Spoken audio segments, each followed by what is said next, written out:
As a martial artist, even though I got black belts in different martial arts, I still wasn't being taught the one thing that made all the difference. And it was how to deal with fear. After a few altercations, I realised that that's where I had to go. I had to understand more about fear. Why was it that I was a black belt in a fighting art, but I still felt paralysed by the things that were going inside of me? See, just like martial arts is external. We've also got to work on ourselves. We've got to go inside, which is why self-protection starts with the self. Defend yourself against your inner bully.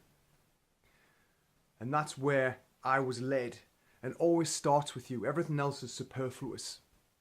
Self-protection starts and ends with you, always. And I always draw parallels with martial arts and self-development. Because just like defend yourself against the inner bully, there's other things that we can work on. And one of the things that I've noticed is the fact, this whole concept of no gaps, just like martial arts and grappling. If you give anybody any kind of little gap, they can escape or even turn it around and get you. So this whole concept of no gaps, where you just don't give them anything, you can't allow them to move, so you are in control. And it just occurred to me that this applies in self-development as well. So I wanted to share this concept with you, this whole thing of no gaps or filling the gaps.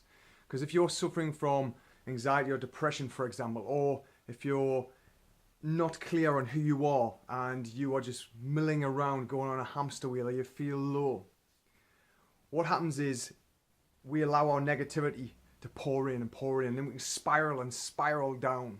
And that's just not how we should be. But of course it happens so often, and I've seen it happen in a personal level as well, not just for myself. So filling the gaps is really more about stopping the negativity pouring in, which is automatic. We're conditioned for that to happen.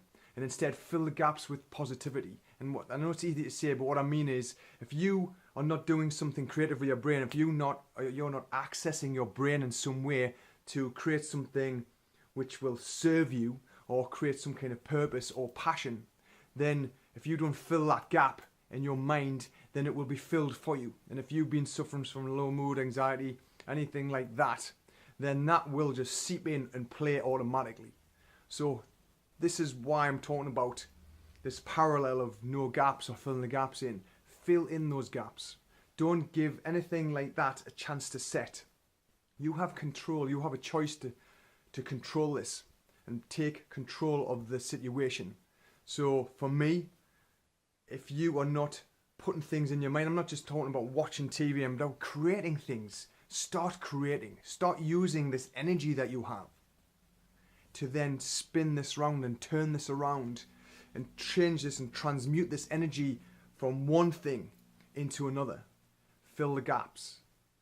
Get rid of this automatic negative thoughts, our ants, and fill it with good stuff. Don't just allow it to fill in automatically. You take control. You fill the gaps in with the things that will serve you. It could be a new career, it could be a new project, it could be something brand new that you've never done before. It could be singing. You know, that's one thing that always works for me. If I'm in a certain place or in a spiral, just being able to snap out of it and actually pour tunes, plug myself in and pour tunes in, but then sing at the top of my voice. I cannot do anything else. I will not allow anything in because I've filled the gaps with something else. So that's just an example, but my whole point is martial arts, self-development have parallels. And that's how I work. Self-protection against the self.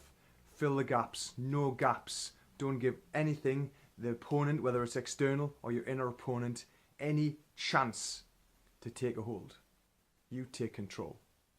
See what happens.